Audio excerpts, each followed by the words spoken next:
तो नमस्कार, स्वागत है आप लोगों का परमा एजुकेशन के यूट्यूब चैनल पे। जिनको भी लगता है कि यूपी टेट की तैयारी उनकी पूर्ण हो गई है या फिर बहुत ही अच्छे तरीके से हुई है, तो उनके लिए आज के वायरल 30 प्रश्न हैं, उनके भ्रम टूटने वाले हैं। क्योंकि आज के 30 में से मात्र 15 प्रश्न आप लोग कर लीजिएगा तो समझिए आप लोगों के जो टारगेट है वो पूरा हो जाएगा 20 नंबर का 30 में से। तो शुरू करते हैं आज के पहले प्रश्न से। जो लोग नए हैं, अभी तक सब्सक्राइब नहीं किया तो सब्सक्राइब करके शेयर कर दीजिएगा।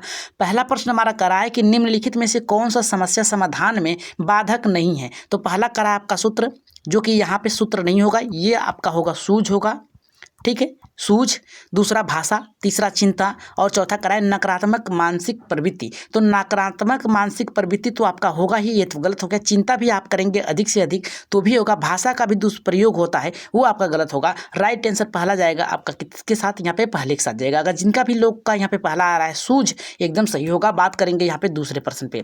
दूसरा प्रश्न करा है कि निम्नलिखित में से कौन सा संवेग है। करा है कि संवेग कौन सा है। तो पहला करा है उद्दीपक, दूसरा स्मृति, तीसरा करा है कि आपका आमोद और चौथा करा है कि आपका ध्यान। अगर आप लोगों को लगता है कि तैयारी पूर्ण रूप से हुई है तो हमारे प्रश्न पढ़ने से पहले ऑप्शन के उत्तर दीजिएगा। यहाँ पे देखिए संवेग की बात किया है तो संवेग आपका जो होगा यहाँ पे आमोद होगा। ठीक है, याद रखिएगा आमोद होगा। तीसरा प्रश्न आपका दूसरे का सही होगा।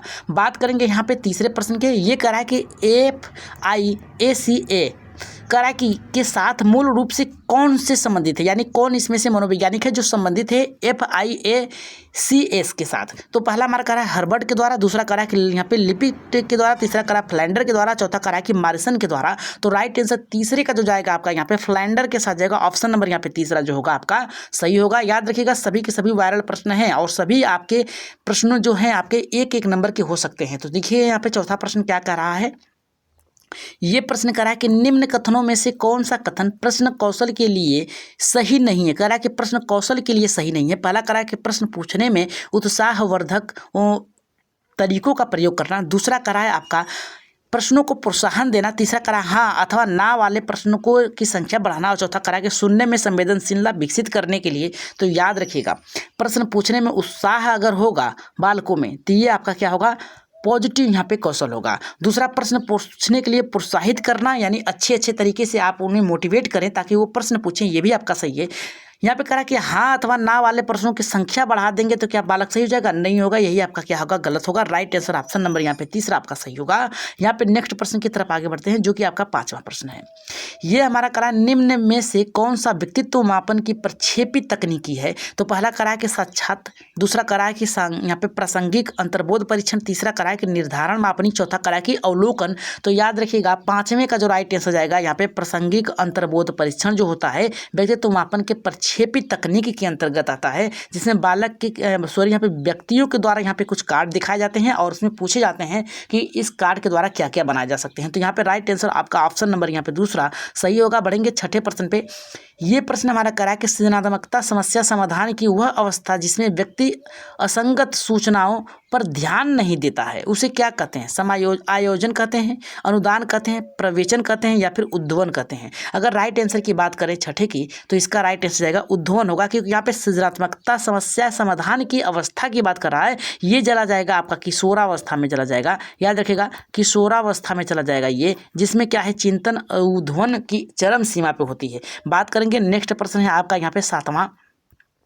ये हमारा करा है कि बोली जाने वाली भाषा का सबसे छोटी इकाई क्या है। तो पहला करा कि अर्थ विज्ञान, रूपग्राम, ध्वनिग्राम या फिर करा कि वाक्य विन्यास। अगर सातवें पे हम लोग गौर करें तो यहाँ पे करा बोली जाने वाली, यानी बोलने वाली की मुख से बोलेंगे तो आवाज़ आएगी, तो यहाँ पे अर्थ विज्ञान तो होगा नहीं। रूपग्राम यानी जिसका यहाँ पे क्या कह सकते हैं सजावटी तरीके से नहीं, ध्वनिग्राम होगा इसका। याद रखिएगा ध्वनि, क्योंकि बोली का मतलब होता है मुख से निकलने वाला, तो ध्वनिग्राम ऑप्शन नंबर यहाँ पे तीसरा आपका सही होगा। बात करेंगे यहाँ पे आठवें प्रश्न पे।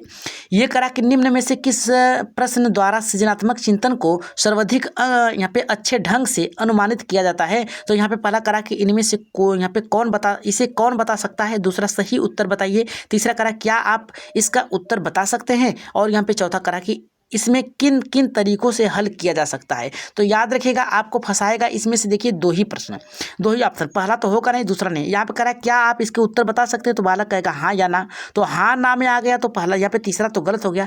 आप इसके उत्तर किन तरीकों से बता सकते हैं, जैसे हम कहेंगे कि 4 लिखना है आपको, तो 4 प्लस, मान लीजिए 8 लिखना, तो 8 कितने प्रकार से लिखेंगे, तो कहेगा 4 + 4 8 हो गया। कहेगा 2 + 6 आपके 8 होंगे। कोई कहेगा कि 0 + 8 बराबर 8 हो गया। कोई कहेगा 1 + 7 यानी 8 हो गया। तो इस तरीके से क्या है, बालक कई तरीके से बता सकता है यानी। तो राइट आंसर ऑप्शन नंबर यहाँ पे चौथा जो होगा आपका सही होगा। बढ़ेंगे, नेक्स्ट प्रश्न है आपका 9वां। ये प्रश्न कह रहा है कि सूक्ष्म शिक्षण है, कह रहा है कि छोटी जो शिक्षण इकाई है वो कौन सी है। मूल्यांकन शिक्षण, दूसरा कह रहा है कि वास्तविक शिक्षण, तीसरा कह रहा है कि अवलोकन शिक्षण, चौथा कह रहा है कि प्रभावशाली शिक्षण। तो राइट आंसर की अगर हम बात करेंगे 9वें की, तो इसका राइट आंसर जाएगा अवलोकन। याद रखिएगा, सूक्ष्म शिक्षण के अंतर्गत आता है अवलोकन। अवलोकन के द्वारा बालक पहले देखता है, फिर देखने के बाद क्या करता है, निरीक्षण के बाद क्या कर सकता है, उस पर क्या करता है, अपना चिंतन करता है किस प्रकार से ये कार्य होगा या फिर हुआ है। तो राइट आंसर ऑप्शन नंबर यहाँ पे तीसरा सही होगा। बढ़ेंगे 10वें प्रश्न के। अगर क्लास बेहतर लग रही है तो लाइक शेयर सब्सक्राइब ठोक दीजिएगा एक बार।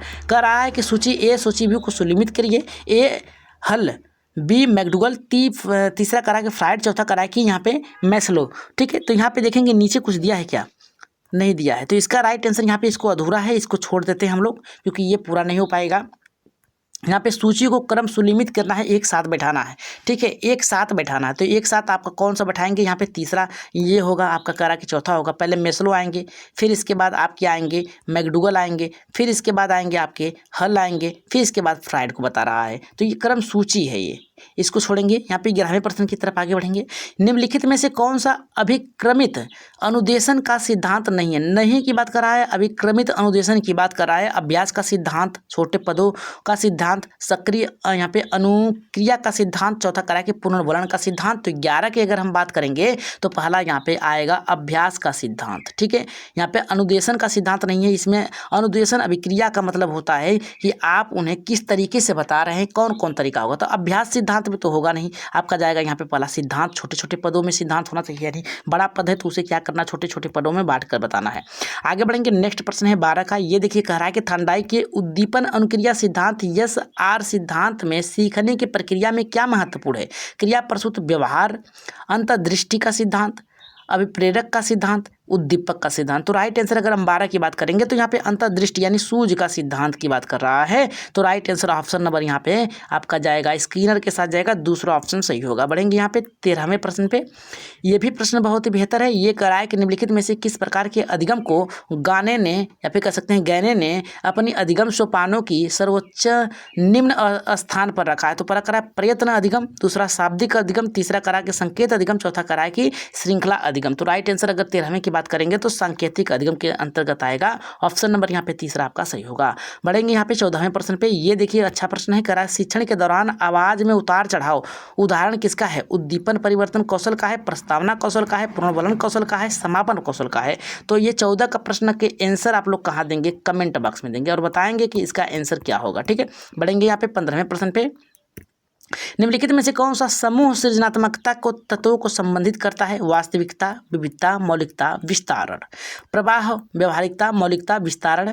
प्रवाह, विविधता, मौलिकता, सहकारिता और चौथा करा कि प्रवाह, विविधता, मौलिकता, विस्तारण। तो इसका राइट आंसर अगर हम बात करेंगे 15 का, तो पहले प्रवाह के साथ पढ़ना आता चाहिए, विविधता किस प्रकार से है, मौलिकता क्या हो न होना चाहिए, विस्तार क्या इसका रूप है। राइट आंसर ऑप्शन नंबर यहाँ पे चौथा आपका सही होगा। बढ़ेंगे यहाँ पे 16वें प्रश्न पे। 16 का देखिए क्या कह रहा है हमारा यहाँ पे। ये कह रहा है कि एक 4 व 5 वर्ष के बालक ने अपने पिता की अपेक्षा माता के प्रति अत्यधिक। ये देखिए, जो बालक होते हैं, याद रखिएगा जो बालक होते हैं, इतना आप लोग याद रखिएगा, जो बालक होते हैं ये माता के प्रति प्रेम रखते हैं ओडिपस के ग्रंथि के द्वारा। और जो लड़कियां होती हैं वो इलेक्ट्रस कंपोजर की बात है। इसमें जो आएगा लड़कियां आएंगे, लड़कियां, ठीक है, लड़कियां आएंगी, इसमें जो होंगे लड़कियां आएंगे।